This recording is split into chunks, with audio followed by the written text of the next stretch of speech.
welcome to Ask Charlie. This is part 2 of cooking with me, baking with me for the Queen's Jubilee celebrations, and this video has come out a day earlier than normal, which gives you enough time to bake yummy things and enjoy having Jubilee celebrations of your own at home. So the first thing I'm going to show you is how to make scones. I have probably made hundreds of scones, in fact it's probably run into thousands to be honest, over the years, and I don't think you can beat a homemade scone. They are utterly delicious with clotted cream and jam. There's always a big debate about whether it's clotted cream first or jam first, but quite frankly I believe it's clotted cream first and then the jam on top. I like to think of the clotted cream as a replacement of butter, and therefore you would always put your butter on before your jam. So that to me just makes complete and utter sense. Anyway, let's get making them. So in here I have put 175 ml of milk. I want it to be at room temperature, so I'm just going to put it on my AGA. You could just leave it out for a little while to sit, or you could just heat it for maybe 20 seconds in a microwave if you haven't got it out in advance. So I'm just going to leave that there. I am going to be adding some lemon juice and some vanilla essence to that, but don't add them. It's really important you don't add them until just before you pour it in, because the mixture will curdle and you don't want that to happen. So enough prattle, let's weigh out our flour. So this is self-raising flour and it is 350 grams, so quite a lot. When I'm baking, I like to be precise. With everyday cooking, you can improvise. It doesn't matter if you add a little bit more tomato or a little bit more spinach or whatever it is, but actually with baking, you do want to be quite precise. So to this, I'm going to add 1 tablespoon of baking powder and a decent tablespoon. It can be slightly heaped, really like that is absolutely fine, and then half a teaspoon of salt. This is probably the only time I don't use sea salt. I'm just using table salt, and just half a teaspoon of that in there, and then I'll just mix those through. I'm just going to leave that to one side and get the butter out of the fridge. It's really, really important that you use butter that's cold, straight from the fridge. Don't leave it out to soften. You want cold butter. Now I am using my AGA to bake my scones, but if you're using an electric oven, make sure that your oven, that you've turned it on in good time so it's really nice and hot and ready for them. You want to put scones into a hot oven, about 220 degrees Celsius. So that is important to make sure that your oven is hot and ready for them.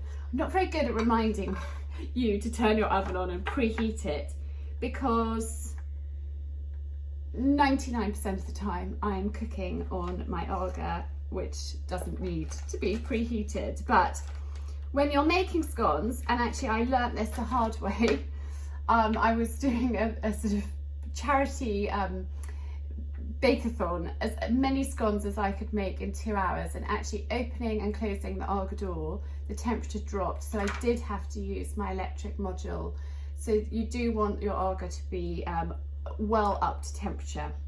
Now my cold butter straight out of the fridge, I am just going to cube up, and I want 85 grams of unsalted cold butter. And I'm just chopping it into cubes about that size.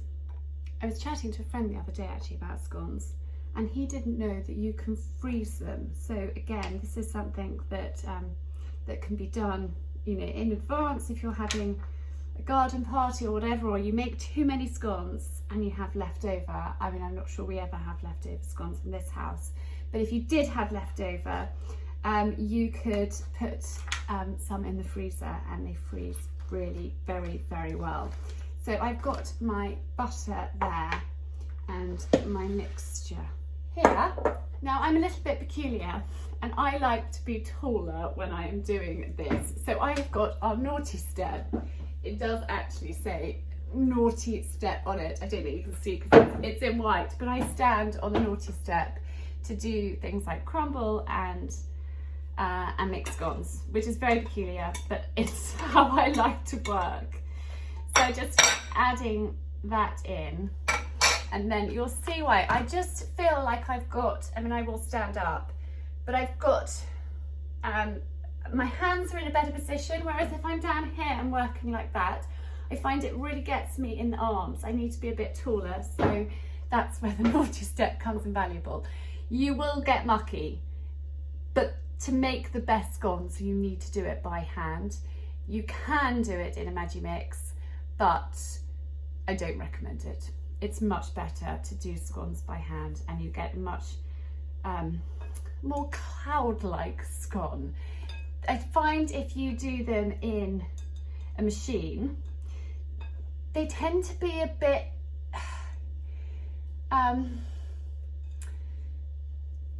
I want to say gloopy.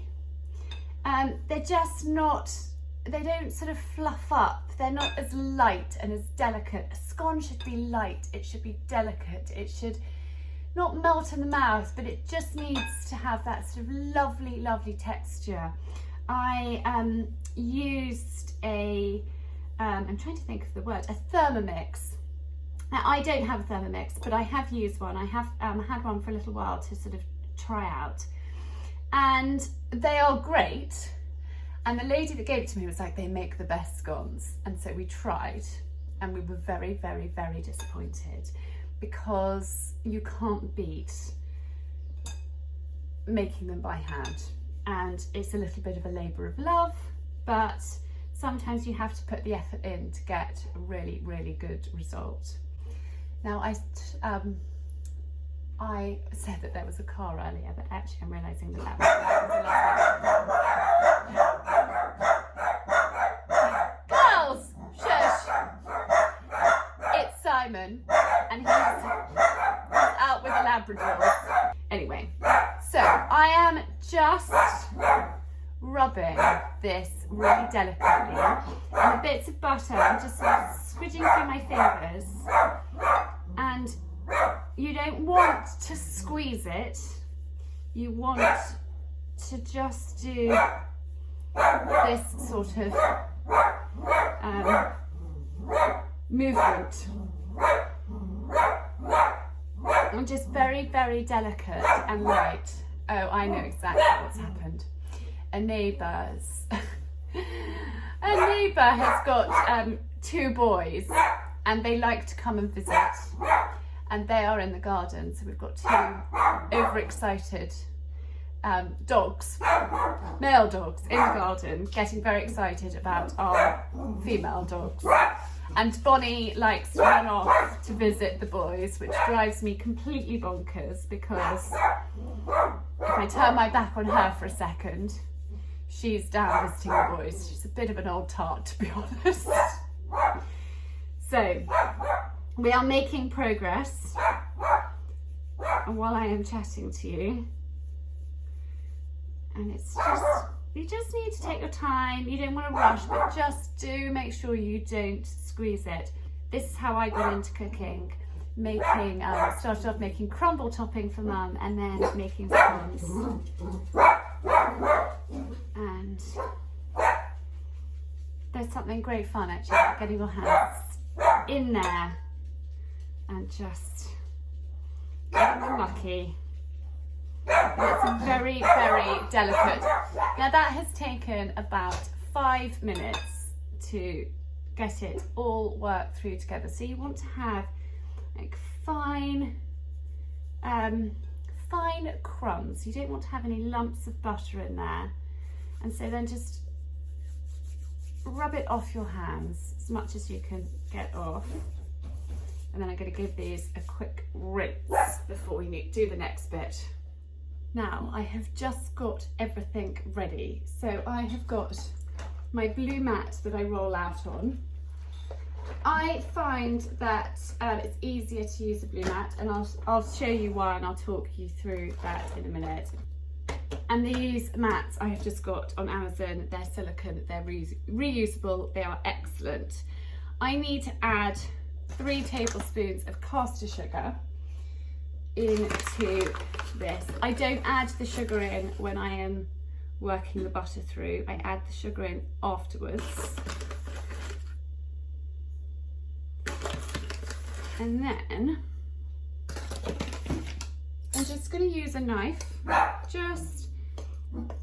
Sorry, Florence is really grumbly today. Flo, please. So unsettled by the boys coming over. Right, that is ready. I have got my milk here, which is just gently warmed. I have lined 2 large AGA trays with a piece of Bako Glide. This I get from Lakeland. I think they call it Magic Liner. This stuff's amazing. I mean, this piece is probably about 5 years old. It goes in the dishwasher, you can wash it up, and it saves using baking paper all the time. I just use that. I do use baking paper from time to time, more to line a cake tin or something like that, but those are great for a Sunday roast, for scones, for meringues, all sorts of things, and I love reusable. It's the way forward.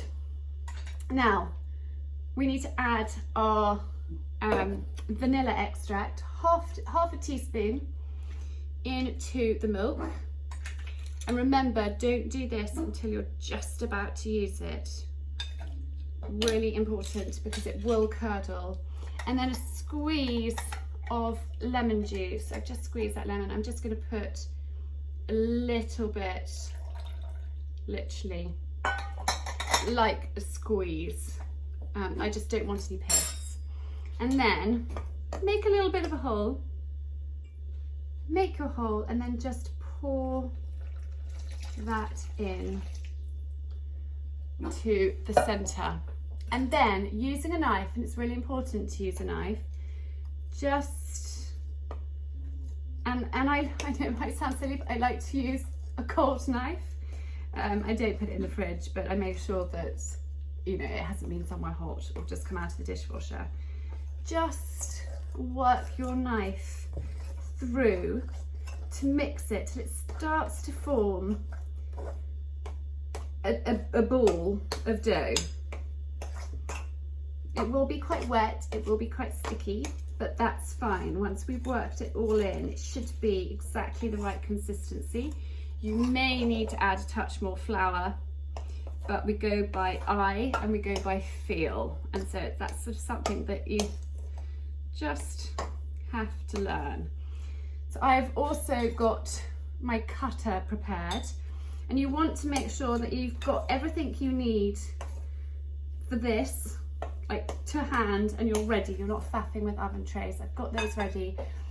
Quite a good idea to have your oven trays warming, so you can put them in the oven to warm if you wanted. Again, I'm not putting them into a cold oven tray. So now I'm going to get my hands in. I have got some flour at the ready, and let's get making these scones. Right. You do not want to overwork your dough at all. You don't want to be playing with it. You don't want to be squidging it. The more gentle you are, the lighter your scones will be. So just going to put a little bit of flour in there, and just, you see it's all come together in a ball. And I am not rolling this out, I am just gently squidging it until I have the thickness that I want. You do want to make sure it's on a floured surface, so it's easier to get them up when you go to put them on the oven tray. Now that is about 3 centimeters thick. I'm using quite a little cutter today because I want to have delicate scones, and you'll see why later on, but normally I make bigger ones. So just push down, little turn, and then just gently plop onto your hand and on to your tray. They really are best not to overhandle. So if you've got an enthusiastic child, you might want to sort of give them another bit of dough to play with, or teach them to be really, really gentle. I always find this first batch of scones are the best. They just have sort of wonderful lightness. I am going to squidge that down a little bit more. And that is my first tray ready. I'm just going to leave them to sit there for a moment while I do these. Now I find when you gather up and form it back into a ball, that it knocks the air out and you don't get such a light and fluffy second batch. So you really don't want to overhandle it. Work that out to about 3 centimetres in thickness, and then just cut them out again.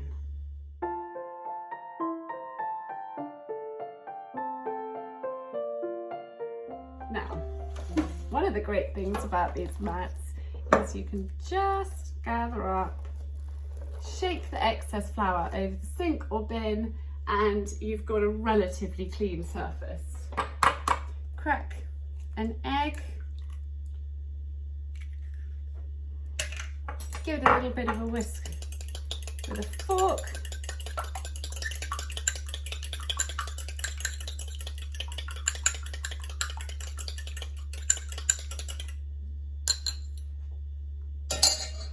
And then using a pastry brush, just brush a bit of egg over the top of your scones. Now, this just gives them a lovely kind of glazed finish. Again, really lightly, you don't want to squash them down.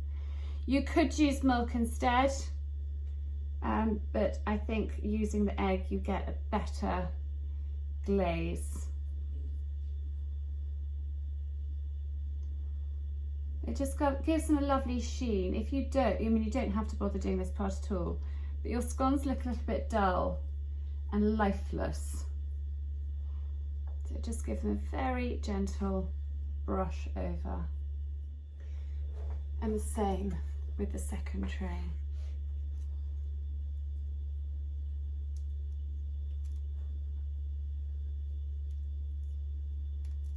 You don't have to rush to get scones in the oven. They're quite happy to sit for sort of 5-10 minutes just resting before you put them in the oven. You actually can get a better rise by doing it that way. So you don't have to rush to get them in when you have cut them out like this. You can let them sit for a moment. Now this bit of advice is for those AGA users out there, and hopefully this will make sense to you. I have just taken my plain cold sheet out of the drawer. It's called a plain cold sheet because it needs to be cold to work, and this deflects the heat from the top of the AGA onto my scones. So I am going to start with my plain cold sheet in my oven as high up as possible. And then I'm going to put my first batch into the AGA. I'm cooking them in 2 different lots. And I put them in the middle of the AGA, not on the bottom, in the middle with a plain cold sheet above. And I'm going to set Alexa for 5 minutes. Alexa, set the timer for 5 minutes. 5 minutes, starting now. So it For AGA users, AGAs cook from the 4 sides, the top, the bottom and the 2 sides, side walls, and I suppose the back wall as well, so from 5 sides. And if you want to grill something, you put it up high. If you want to fry something, you put it down low. If you just want to cook something, you put it in the middle. The plain cold sheet works to deflect the heat off, so I don't want my scones to burn. If you're using an electric oven, just cook them at 220 in the middle of a fan oven, and then you'll get them, using the fan oven, you'll get an even cook throughout. Just to make sure that the tops aren't burning, keep an eye. And everybody's oven is slightly different and you get used to it. I know exactly how long they need in my AGA. It's slightly trial and error, to be honest. But a fan oven at 220 for, what do I say? Bake them for 10 minutes. I just had to double check that because I do mine. Well, actually I do it by eye, so I leave the plain cold sheet in for 5 minutes and then I will take it out and I will leave them in for another probably 4 minutes just to go golden on top. But actually probably on a fan oven they need about 10 minutes. You wouldn't want to cook them for any less because you want to make sure that they're cooked all the way through. These ones are smaller than I make normally, so they also may cook slightly quicker, so that's another thing to be aware of. Alexa, stop. So they had 5 minutes with the plain cold sheet. Alexa, set the timer for 4 minutes. 4 minutes, starting now. And then after 4 minutes, I'll check them. They may need another minute or 2, but I just want to keep a close eye at this stage. The great thing about cooking on an AGA is you can open the door and they're not going to drop, which is wonderful. In an electric oven, if you are opening the door quite a lot, your cake or whatever you're baking can drop. So that is the joy of the AGA, but I don't want to leave the door open and be opening it too much because the temperature will, over a period of time, drop, as I learnt when I did my scone bake-off. Anyhow, I should just wait and then have a look in a few minutes' time. While I'm waiting for the scones, I just thought I would share with you this little trick of mine. If you put your bowl in to soak and you use like a scouring sponge or something, it will all get gunked up, which is really annoying. If you just add a little bit more flour and rub, I find particularly with sourdough, with pizza dough, things like that, it can be a real bore to clean out your bowl, where it's literally a little bit of flour and just rub it round, and then it's so much easier to wash up. There's another little handy tip for you, but I knew that there must be a better way of cleaning out bowls rather than getting everything gunked up. If you add water, you just end up in a mess. Alexa, stop. Those are looking pretty good. I'm actually going to turn the tray back round and just give them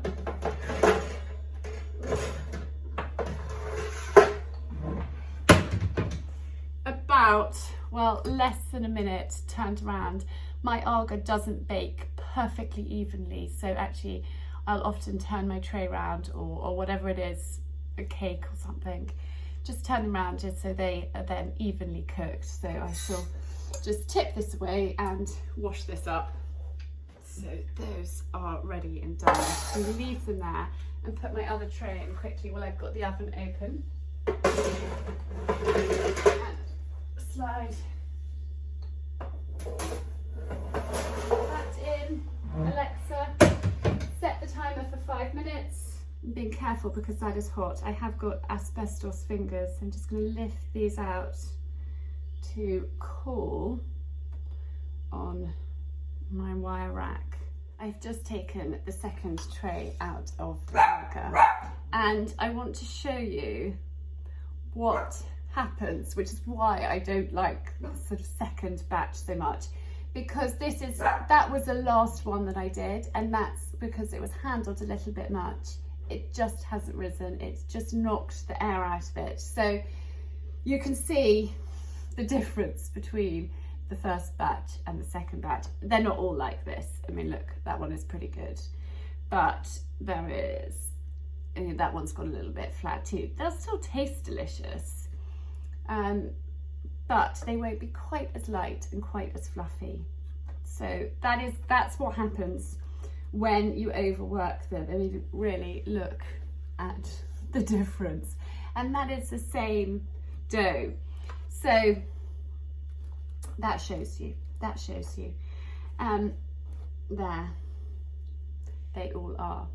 Now, I think scones are best served warm, either straight out of the oven, or you can just warm them through a little bit. I'll put them maybe in the baking oven just for 5 minutes just to warm up, because I just think there's nothing like a warm scone.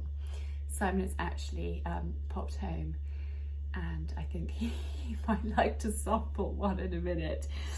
So I'm just going to let those cool a little bit because they are quite warm still. These ones are perfect. So I'll get a plate out and start getting them ready. Now, if we have friends that come for afternoon tea, I would just put scones on a plate for them to help themselves and do their own clotted cream and jam.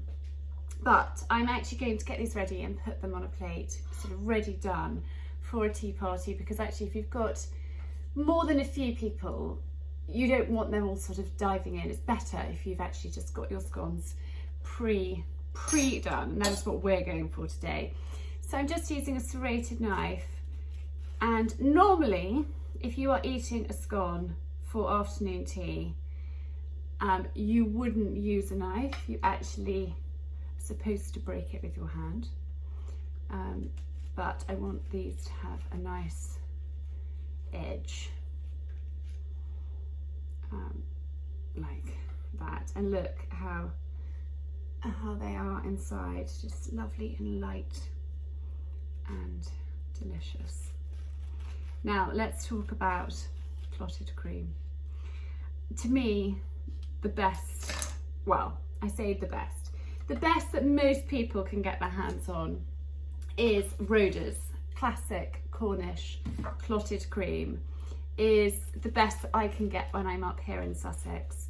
When we are down in Devon or Cornwall, you can get clotted cream from the local farm, and it's just in a league of its own, but not many people have access to that. So Rhoda's is an excellent alternative, and we can now get it in our local supermarket, particularly at this time of year when people are eating scones. So I've got those all ready. In fact, I've got a chopping board here. I'm going to do it this way. No, stop it. I don't know what has got into her today. There is nobody outside. She is just barking. I think slightly barking mad. So your clotted cream should have this wonderful, Florence, be quiet, this wonderful sort of, I don't know what you call it actually, sort of skin, but it's not skin. Hopefully you know what I mean. And I'm just going to sort of mix it slightly just to soften it, because then it's easier to spread. And as I talked about earlier, I believe that clotted cream is like butter, and so I personally put it on first. Don't hold back with clotted cream. A nice generous dollop, and take it up to the edges like so. And then I have got my homemade apple and blackberry jam, which I personally think is delicious on a scone, but the children and Simon prefer strawberry jam, so I am going to pop some strawberry jam on the top. And again, just spread it around a little bit so it looks pretty like that. And I'm just going to then put that on my plate, ready done, and do the same with the others. And here is my plate of delicious scones. These will not last very long because my lot really enjoy them anyway. I'm going to put them somewhere safe and show you another recipe.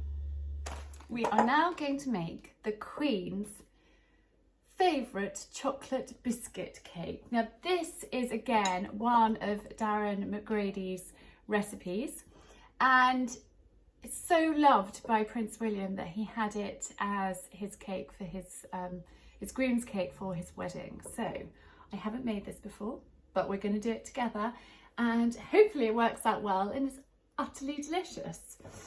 So I have got 4 ounces of dark chocolate here. I'm just going to melt in my bain-marie like before. We will leave that to melt. I am going to weigh out 8 ounces of biscuits. You can use rich tea biscuits or digestive biscuits. I personally prefer digestive biscuits, so I'm using them. I'm going to break these into almond-sized pieces, is what the recipe says. So we're not going for like little biscuit crumbs. We're just breaking them into smallish pieces by hand. I'm going for that sort of size. Apparently you can use any kind of biscuit, but I think digestive or rich tea, if you can get hold of those, would work best. Now the Queen loves this cake so much that she will eat it all, not in one go, but she'll have a piece and then it will be put in a tin and then she will have another piece, and it goes up and down from Buckingham Palace to Windsor in her cake tin, which I think is utterly wonderful. I quite agree. I love a bit of a chocolate biscuit cake. So we should just break these all up. I'm using a 6-inch round tin for this, and I'm just going to line it with my baking paper so it's easier to get out.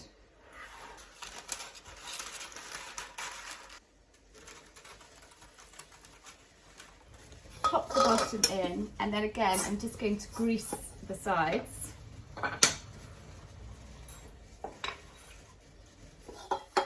Like so, and pop my greaseproof paper in there.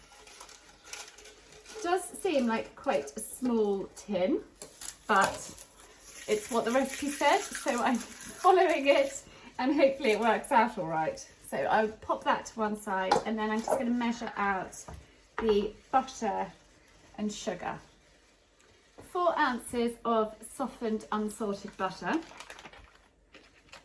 So I've just left this out on the side to soften nicely. And 4 ounces of granulated sugar.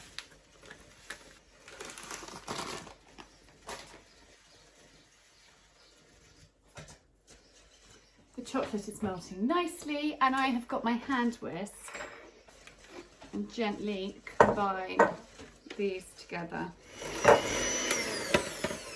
like that.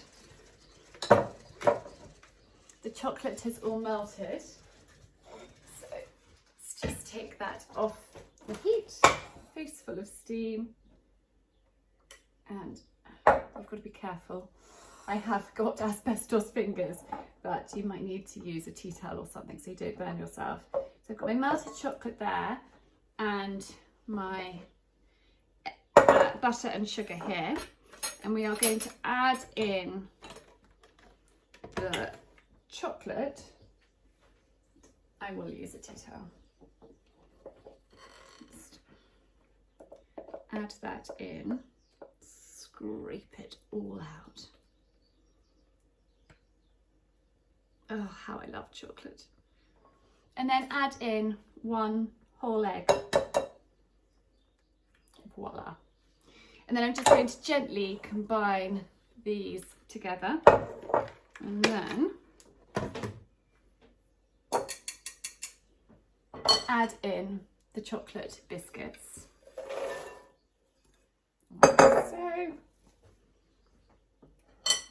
And just mix those all through so they're all coated in chocolate. Make sure it's all well coated, and then get your prepared tin and pop it into there, making sure that the biscuits on the bottom are as flat and as even as possible, because apparently that's going to be the top of our cake. So I think I will just put a few in to start with, and just try and spread those out so they're as flat as possible. I've got a layer on the bottom. It was a little bit fiddly, and then I'm just going to spoon the rest on top and try and spread those out, and I'm guessing squash them down as much as possible too. Now this is going to go into the fridge to chill for about 3 hours for our chocolate biscuit cake that has been chilling in the fridge. I've just taken it out, and we are melting even more dark chocolate. So again, on a bain-marie, making sure that the water doesn't touch the sides. Now again, this recipe says to use a wire rack. However, I'm not going to, because, well, maybe I could. No, I'm just going to do it straight onto my plate. So I've got a plate here, very pretty plate, and I'm just going to turn this upside down onto here, push it through, and I'm just going to ease this ring off like that. Take our layer of grease-proof paper off, and there we have it. But I'm melting chocolate and I'm pouring that over the top, so it's a real double chocolate whammy. So I'm just going to let this melt completely and then pour it over. The chocolate has all melted, and so the recipe says to pour it over the top. I may use all of the chocolate. We'll just see how we go, and just smear it over. Now for this Jubilee weekend of celebrations, I am giving 20% off my online digital afternoon tea recipes, which are available on my website. I will link to them below, and yeah, 20% off for this. Well, I think it's 4 days: Thursday, Friday, Saturday and Sunday. And so if you would like to get a copy of my favourite afternoon tea recipes that have been firm favourites in this household for many years, then click on the link below to get that as a digital copy, and it will just be emailed to you. So there we have that. I'm just going to leave it to cool before we serve our afternoon tea.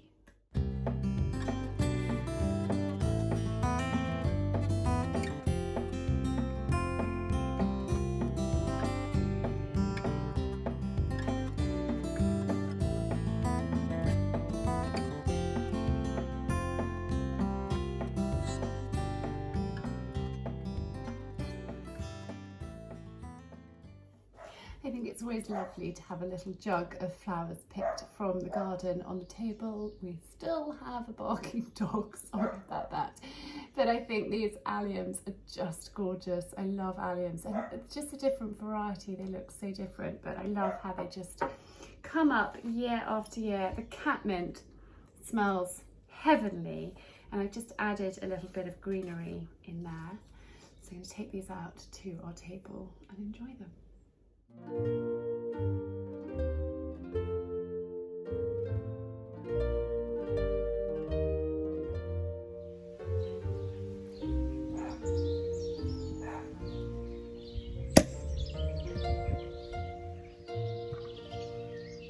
Well, I thought the Queen's Jubilee deserved a glass of champagne. Those dogs are driving me doolally. I am very, very sorry about all the barking. Anyway, I'm going to have a sip of this. Heavenly. I haven't even taken my apron off yet. But actually, I love it so much that I'm enjoying it. I'm going to have another sip of bubbles. I think there's something so spoiling about a glass of champagne and afternoon tea. Such a treat. And I don't do it very often. I really hope that you've enjoyed this week's Ask Charlie, my homemade scones and the Queen's favourite chocolate biscuit cake. And then of course last week we had the Queen's favourite birthday cake. It's not just the Queen's, apparently all members of the royal family have this cake for their birthday. I think our Queen is such an incredible lady. She's just so inspiring, such a wonderful role model, and it's lovely to have this celebration for her. In the UK we've got a couple of days holiday, so a really lovely long weekend to celebrate our fabulous Queen. Do give some of the recipes a go, and remember that my afternoon tea recipes are available at 20% off for this weekend, linked down below, so don't forget that. Take a look, they're sent to you as a digital download so you can print them off and enjoy them. Thank you so much for watching, and wishing you a gorgeous long weekend and celebrating the Queen if you are, and if not, I will be back as normal next Friday, and until then, lots of love and cheers from all of us here. So good.